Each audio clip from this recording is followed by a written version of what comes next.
Throughout the pages of Genesis, we encounter some of the most powerful and influential women in human history. Yet their stories have often been overshadowed, their voices muted by centuries of interpretation that focused primarily on the men around them. Today, we're going to uncover the hidden truth about Eve's daughters, the remarkable women who shaped the very foundation of our faith and whose influence continues to echo through time. From the moment Eve drew her first breath in the Garden of Eden, she set in motion a legacy that would define what it means to be a woman of faith. But here's what might surprise you: the women who followed in her footsteps were far from passive bystanders in the great drama of Scripture. They were decision-makers, risk-takers, and world-changers who often saw the bigger picture with stunning clarity when the men in their lives could not. If you've ever wondered about the untold stories of biblical women, or if you felt that something was missing from the traditional narratives you've heard, this video is for you. We're about to dive deep into the lives of Sarah, Rebecca, Rachel, Leah, and others, revealing how these women wielded influence, made impossible choices, and sometimes used deception itself to fulfill God's purposes. Drop a Y in the comments if you're ready to discover the hidden power of Eve's daughters. And don't forget to subscribe and hit that notification bell, because this journey through Genesis will challenge everything you thought you knew about these remarkable women.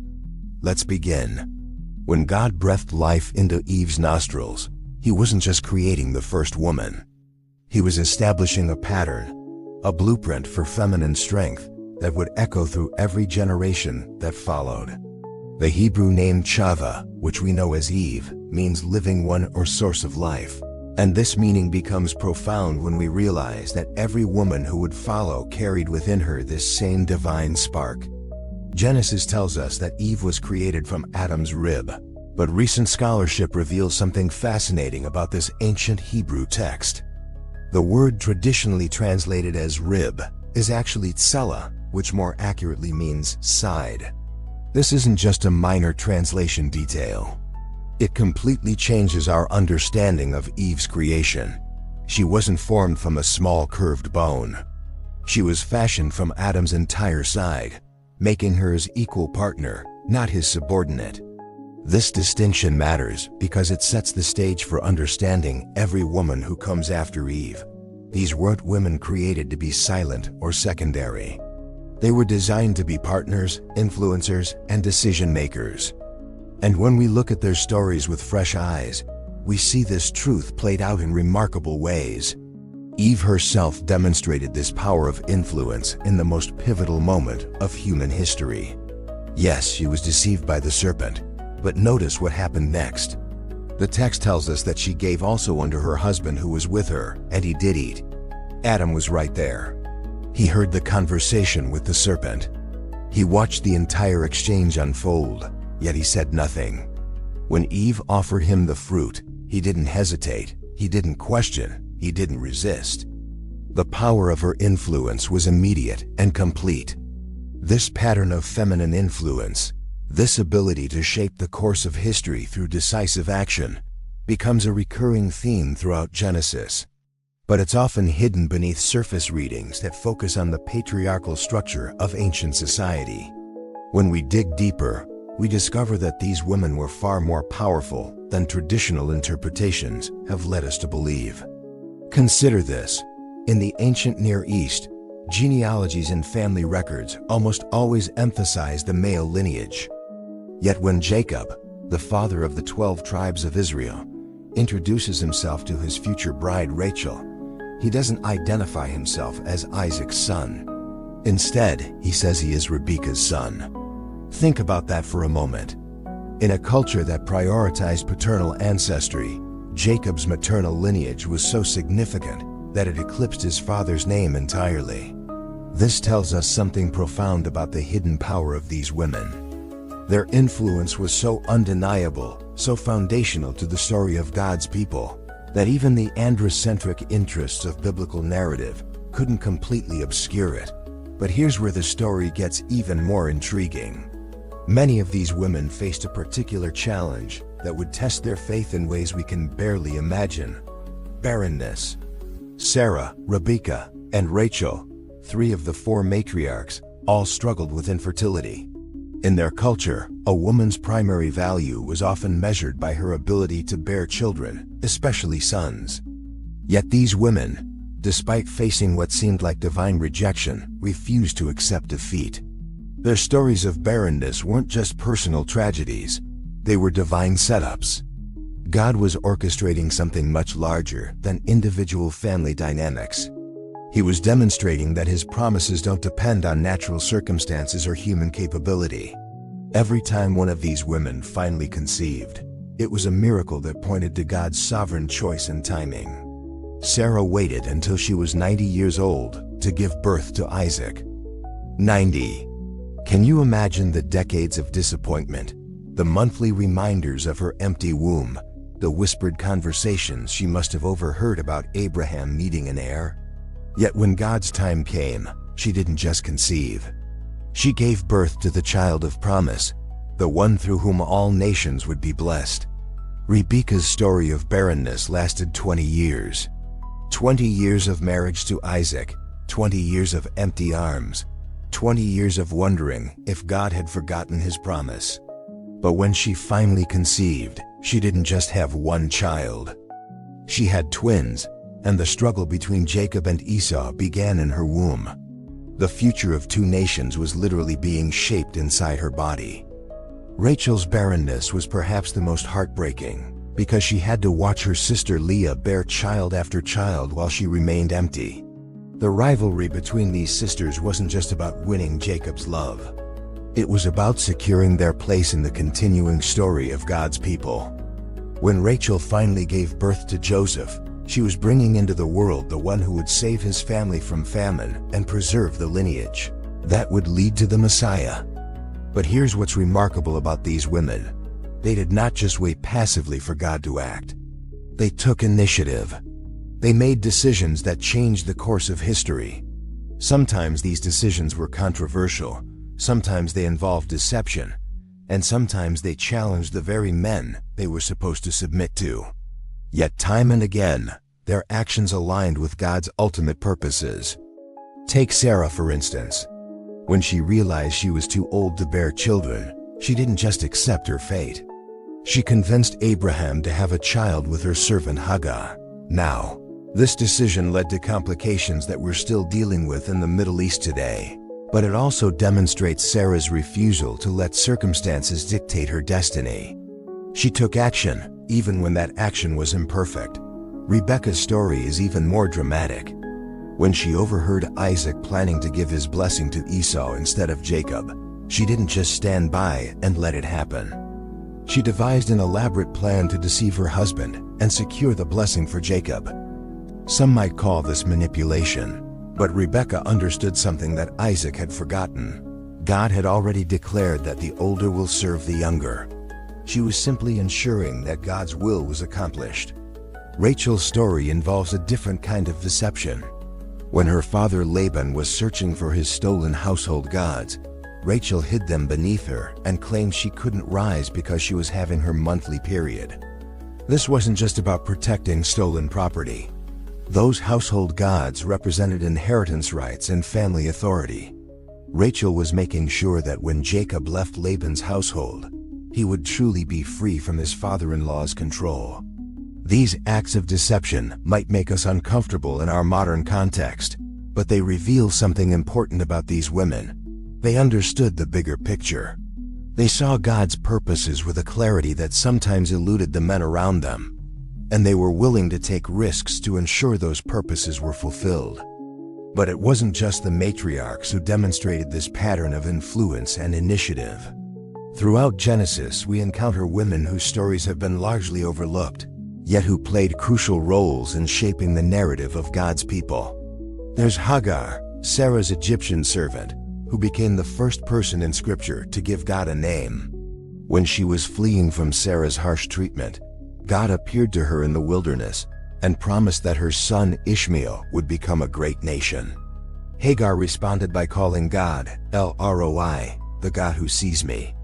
In a culture where women were often invisible, Hagar experienced the profound truth that God sees and cares for every individual, regardless of their social status. There's Tamar, Judah's daughter-in-law, who disguised herself as a prostitute to secure her rights under the levirate marriage law. When Judah discovered her pregnancy and prepared to have her burned for prostitution, she revealed that he was the father. Judah's response was remarkable. "She is more righteous than I."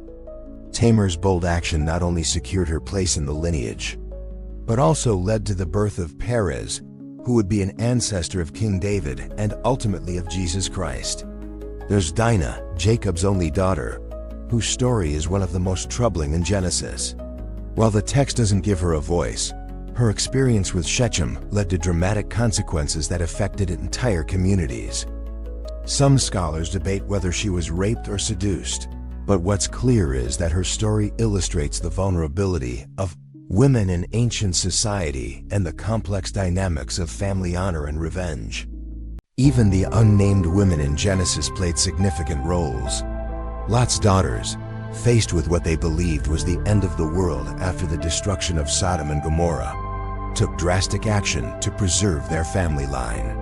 Their story is uncomfortable and controversial, but it demonstrates the lengths to which women would go to ensure survival and continuity. Potiphar's wife, though often portrayed simply as a temptress, represents the power that some women wielded in ancient society. Her false accusation against Joseph led to his imprisonment, but that imprisonment was part of God's plan to position Joseph where he could eventually save his family and the surrounding nations from famine. What becomes clear as we examine these stories is that the women of Genesis were far from powerless. They operated within the constraints of their patriarchal society, but they found ways to exercise agency and influence that often determined the course of history. They were strategic thinkers, risk-takers, and women of remarkable faith who understood that sometimes God's purposes require bold action. These weren't perfect women. They made mistakes, they sometimes acted out of jealousy or desperation, and they faced the same human struggles that we all face. But they were women who refused to be sidelined by circumstances or cultural expectations. They recognized their role in God's larger story and acted accordingly. Their legacy extends far beyond their individual stories. They established patterns of faith, courage, and strategic thinking that would influence generations of women who followed. When we read about Deborah leading Israel as a judge, or Esther risking her life to save her people, or Mary saying yes to bearing the Messiah, we're seeing the continuation of a legacy that began with Eve and was carried forward by her daughters throughout Genesis.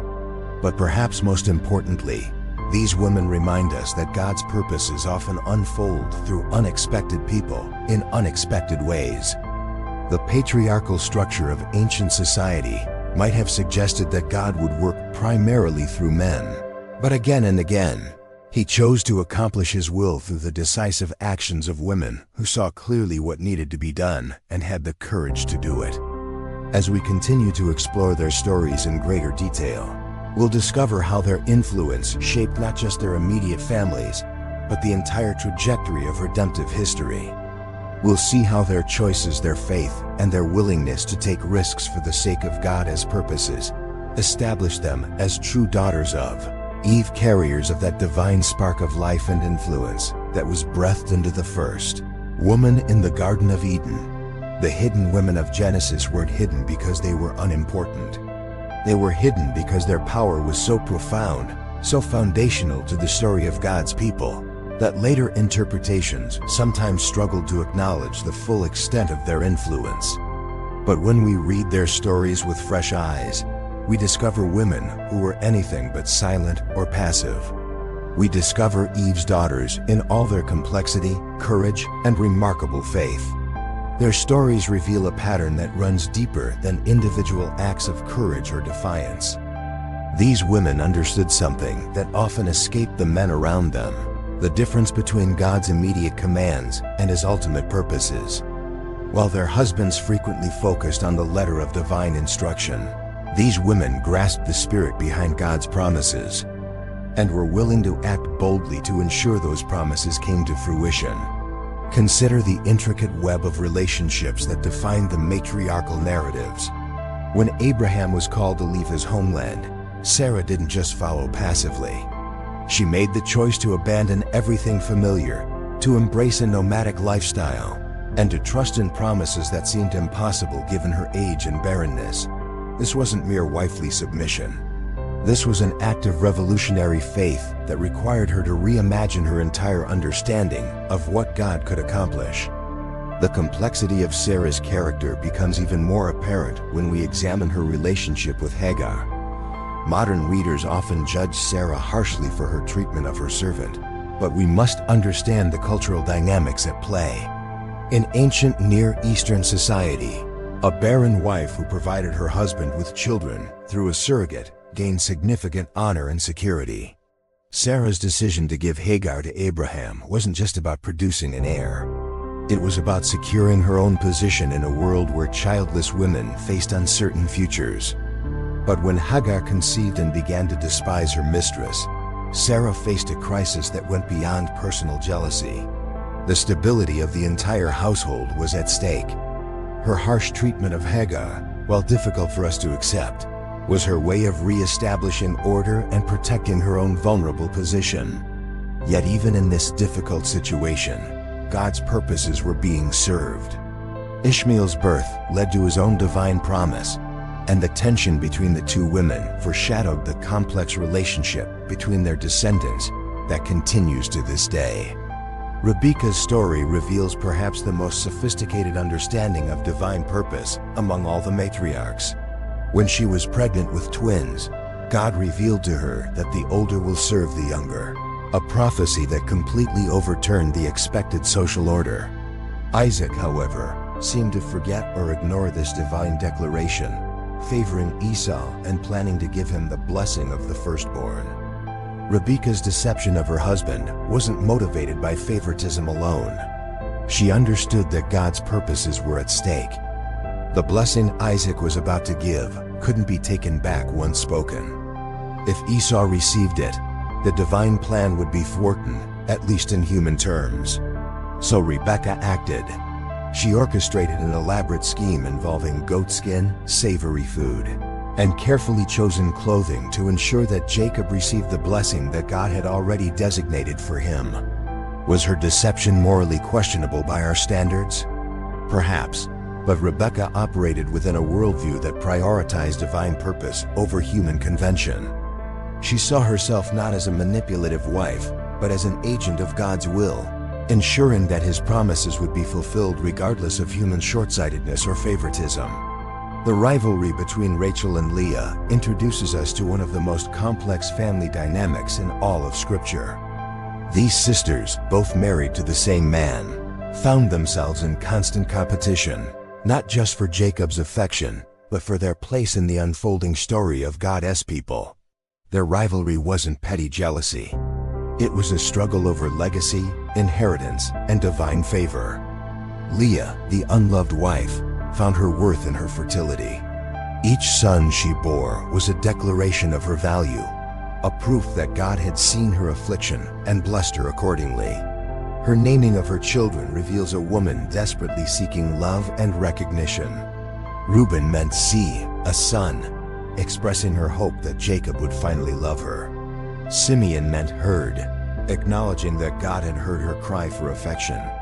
Levi meant attached, reflecting her belief that surely now her husband would be attached to her. Rachel, on the other hand, possessed Jacob's love but lacked the children that would secure her position in the family lineage. Her desperate cry, "Give me children or I shall die," wasn't mere melodrama. In her cultural context, a barren wife faced not just personal disappointment, but potential abandonment and destitution. Her eventual fertility, giving birth to Joseph and Benjamin, positioned her as the mother of two of the most significant tribes in Israel's history. But the genius of this narrative lies in how God used both women's struggles to accomplish his purposes. Leah's sons would become the majority of the 12 tribes, including Judah, through whom the Messiah would come. Rachel's sons would include Joseph, who would save the family from famine, and Benjamin, who would produce King Saul and later Queen Esther. Neither woman's suffering was wasted. Both contributed essential elements to the foundation of God's chosen people. The story of Dinah presents us with one of the most challenging narratives in Genesis, one that forces us to confront the harsh realities faced by women in the ancient world. When Dinah went out to see the daughters of the land, she was exercising a freedom that was apparently available to her as the daughter of a wealthy patriarch. But her encounter with Shechem, whether it constituted rape, seduction, or something in between, had consequences that rippled through entire communities. What's particularly striking about Dinah's story is her silence. After the initial incident, she never speaks again in the narrative. She becomes a symbol of the voicelessness that many women experienced in patriarchal societies, where their bodies and their futures were controlled by the men around them. Her brother's violent revenge against Shechem and his people was ostensibly about defending her honor, but it also served their own interests in maintaining the family's reputation and preventing unwanted alliances. Yet Dinah's silence doesn't mean her story lacks meaning. Her experience illustrates the vulnerability that women faced when they ventured beyond the protection of their family structures. It also demonstrates how women's bodies often became battlegrounds for larger conflicts about tribal identity, religious purity, and political power. The narrative of Tamar, Judah's daughter-in-law, presents us with perhaps the most audacious act of female agency in all of Genesis. When Judah failed to provide her with his third son as required by Levirate marriage law, Tamar took matters into her own hands. Her disguise as a prostitute and subsequent encounter with Judah wasn't just about securing her rights. It was about ensuring the continuation of the messianic line. Tamar understood something that Judah had forgotten. She had a role to play in God's larger story. When she was accused of prostitution and faced execution, she presented Judah with his own seal, cord, and staff, forcing him to acknowledge his responsibility. His declaration that she is more righteous than I wasn't just an admission of guilt. It was a recognition that Tamar had acted to preserve what he had been willing to let die. Through her bold action, Tamar became the mother of Perez, who would be listed in the genealogy of Jesus Christ. Her story reminds us that God's purposes often unfold through the actions of those who are willing to take risks when others fail to act responsibly. Even the unnamed women in Genesis carried profound significance. Lot's daughters, faced with what they believed was the extinction of humanity after Sodom and Gomorrah's destruction, made a desperate choice to preserve their family line. Their actions resulted in the births of Moab and Ben-Ammi, who became the fathers of the Moabites and Ammonites. While their story is troubling in many ways, it illustrates the lengths to which women would go to ensure survival and continuity in desperate circumstances. These women operated within severe constraints, yet they found ways to exercise agency that often determined the course of history.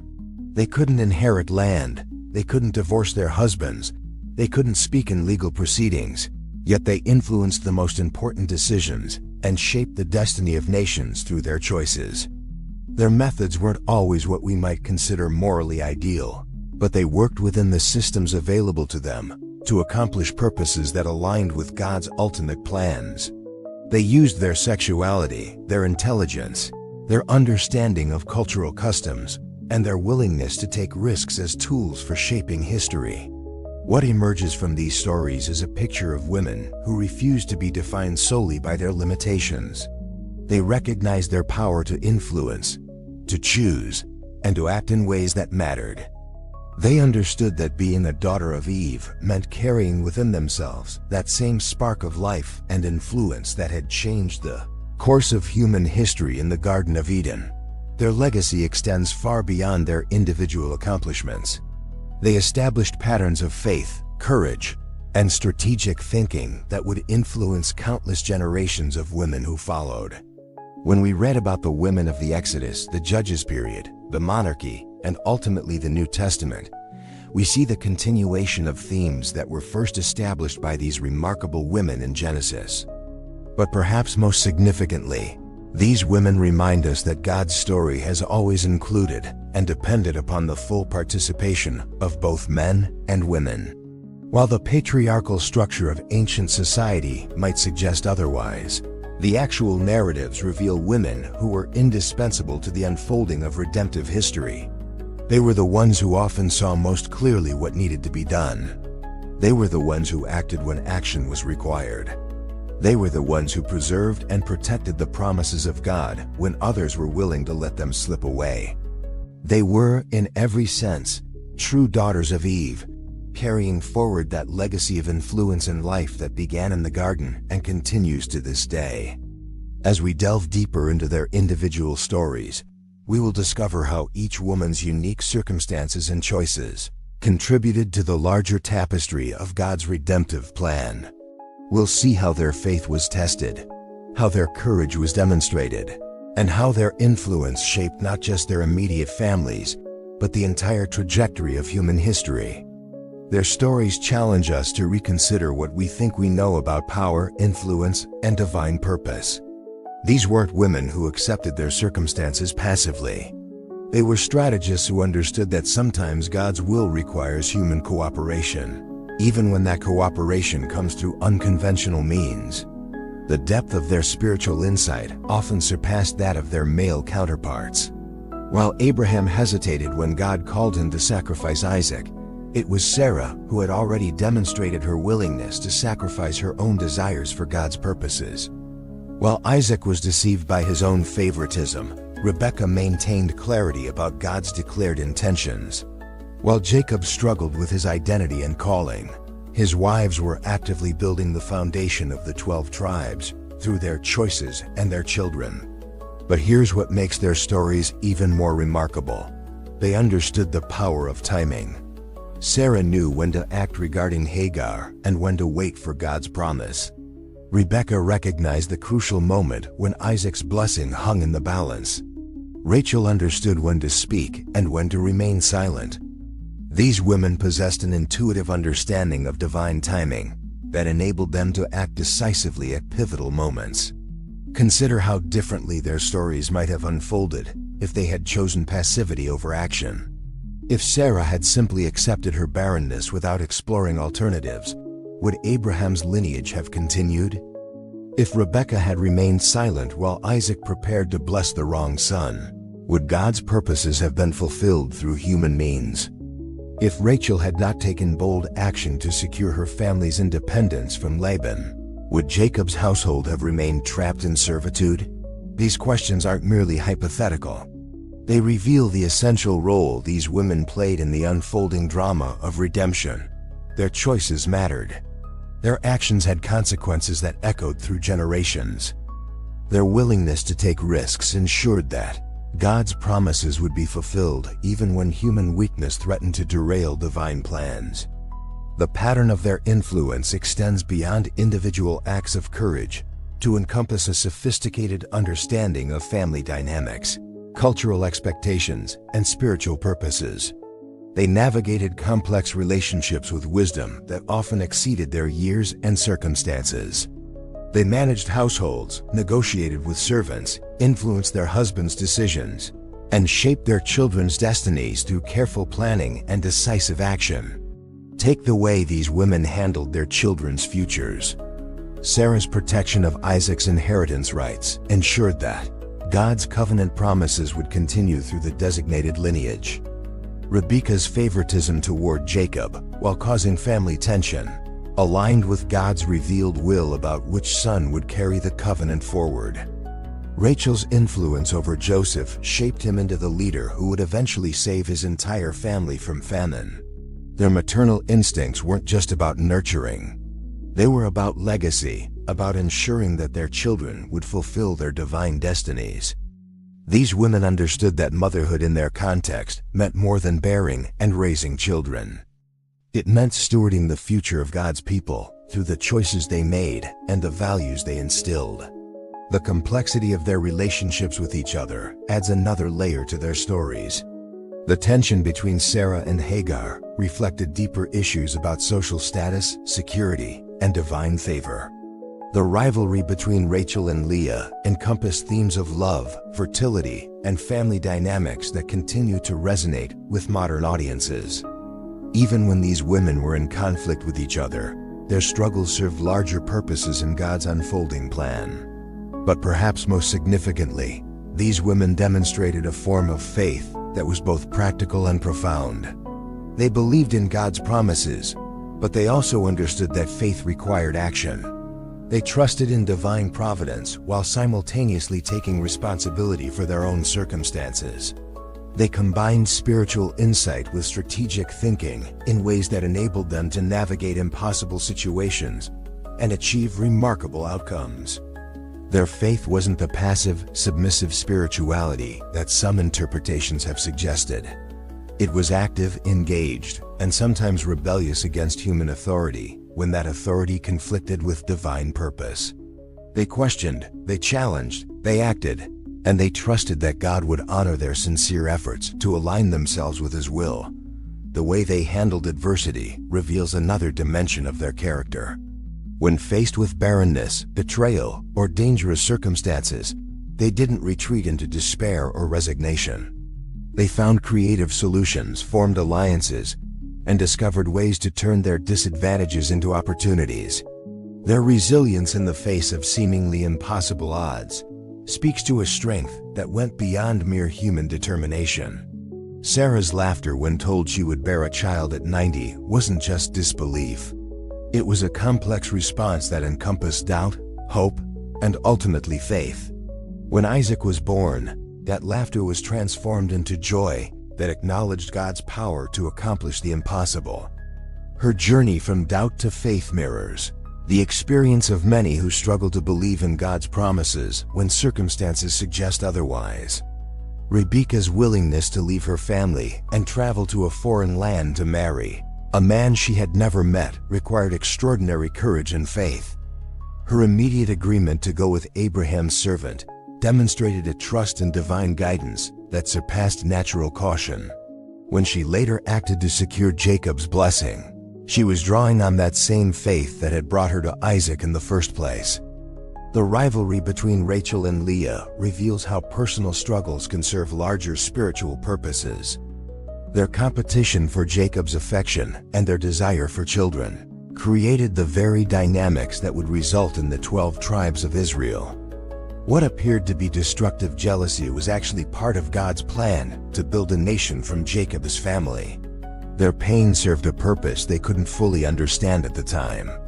These women also understood the importance of hospitality, alliance building, and cultural sensitivity in ways that often protected their families from danger. When strangers appeared at their tents, they knew how to respond appropriately. When political alliances needed to be formed or broken, they understood the implications. When cultural customs required specific actions, they navigated these requirements with wisdom and grace. Their stories reveal women who were politically aware, economically savvy, and socially sophisticated. They weren't isolated in domestic spheres, unaware of the larger world around them. They understood trade routes, tribal relationships, seasonal patterns, and regional conflicts in ways that enabled them to advise their husbands and protect their families effectively. The supernatural elements in their stories remind us that they lived in direct contact with divine revelation in ways that we can barely imagine. When God spoke to them directly or through their husbands, they responded with a mixture of awe, faith, and practical consideration.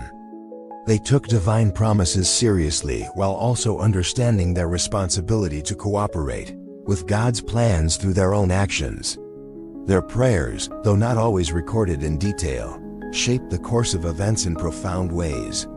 Hannah's prayer for a son resulted in Samuel's birth and ministry. The unnamed prayers of the matriarchs during their years of barrenness were answered in God's timing with children who would become patriarchs and leaders. Their intercession for their families and their people created spiritual momentum that influenced entire generations. The way they handled their husbands' weaknesses and failures reveals a loyalty that transcended personal disappointment. When Abraham lied about Sarah being his sister, she played along to protect him, even though it put her in danger. When Isaac showed favoritism that contradicted God's revealed will, Rebekah found a way to correct the situation without destroying her marriage.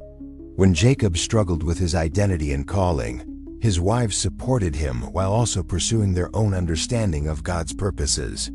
Their influence on their children extended far beyond childhood into their adult lives and leadership roles.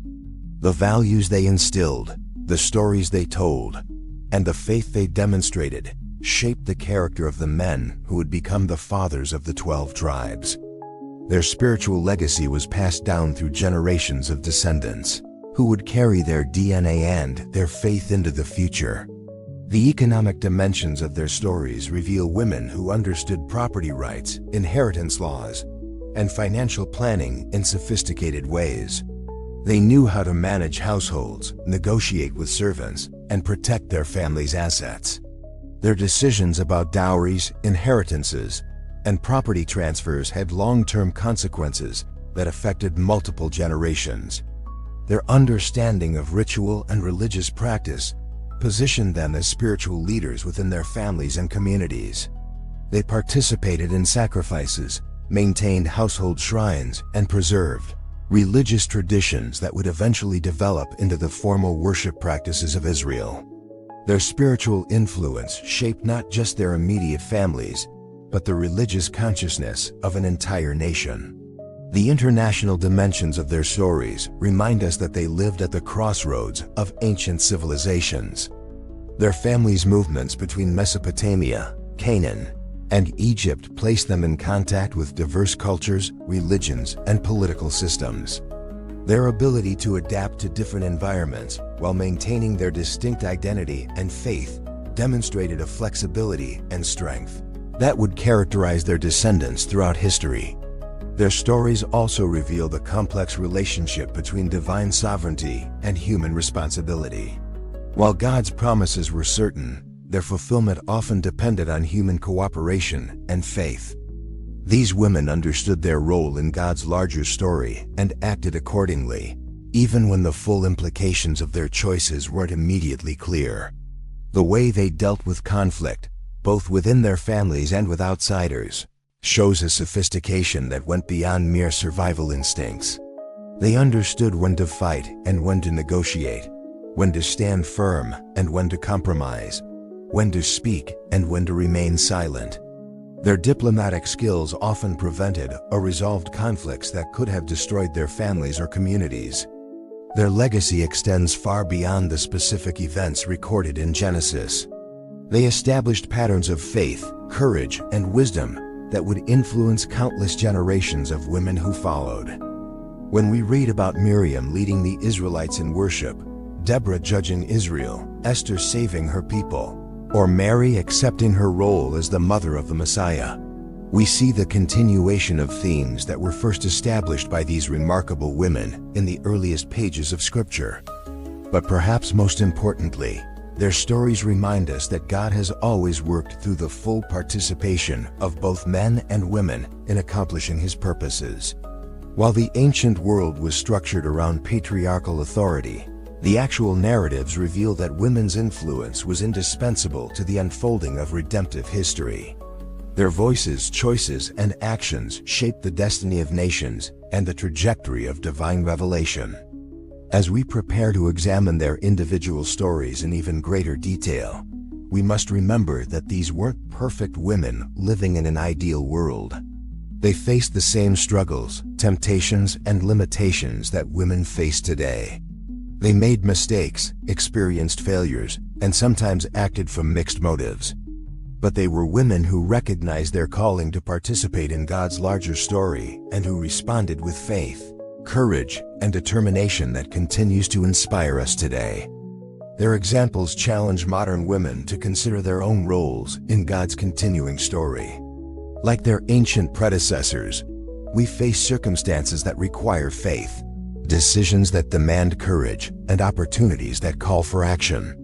Their legacy reminds us that being a daughter of Eve means carrying within ourselves that same potential for influence, that same capacity for faith, and that same calling to participate in God's redemptive purposes in our own generation.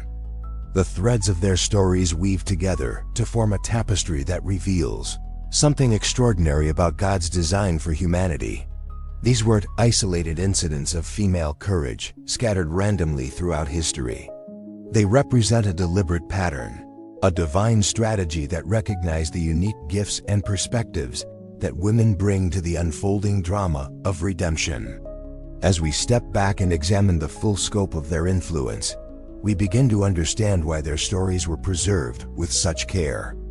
Each woman faced circumstances that seemed designed to test not just her faith, but her willingness to act when action was required. Each one demonstrated that the image of God within her included not just the capacity for love and nurture, but also for strategic thinking, bold decision-making, and world-changing influence.